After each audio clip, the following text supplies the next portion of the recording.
Charsadda union council رجڑ number 2 کے علاقہ وردگا میں عوامی نیشنل پارٹی کی جانب سے جاری انتخابی مہم کے سلسلے میں تنظیمی نو کے موقع پر جلسہ عام کا انعقاد کیا گیا۔ جلسہ عام میں عوامی نیشنل پارٹی کی ضلعی رہنما ہارون خان وردگا اور ممتاز سیاسی و سماجی کارکن ارشد جان خان سمیت کثیر تعداد میں ANP کے کارکنان اور سینکڑوں عوام نے شرکت کی۔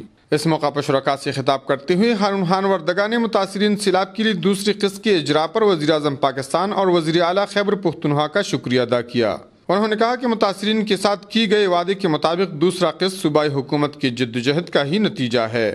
صوبہ خیبر پختونخوا کی حکومت پختونوں کے حقوق کا خیال رکھتے ہوئے صوبہ بھر میں روزگار، تعلیم، کھیل کود، ہسپتالوں اور سڑکوں کی تعمیر اور علاقے کی سطح پر گلیوں اور نالیوں کی پختگی پر اربوں روپے خرچ کر رہی ہے۔ عبدالولی خان یونیورسٹی کیمپس کو باچاہان یونیورسٹی میں تبدیلی، باچاہان میڈیکل کالج، کیڈٹ کالج اور عبدالولی خان سپورٹ کمپلیکس جیسے بڑے منصوبے عوامی نیشنل پارٹی کی صوبائی حکومت کے ثمرات ہیں۔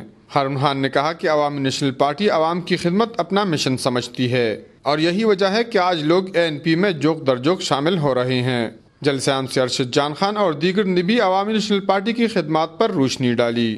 کفایت اللہ، اے نیوز، چارسدہ۔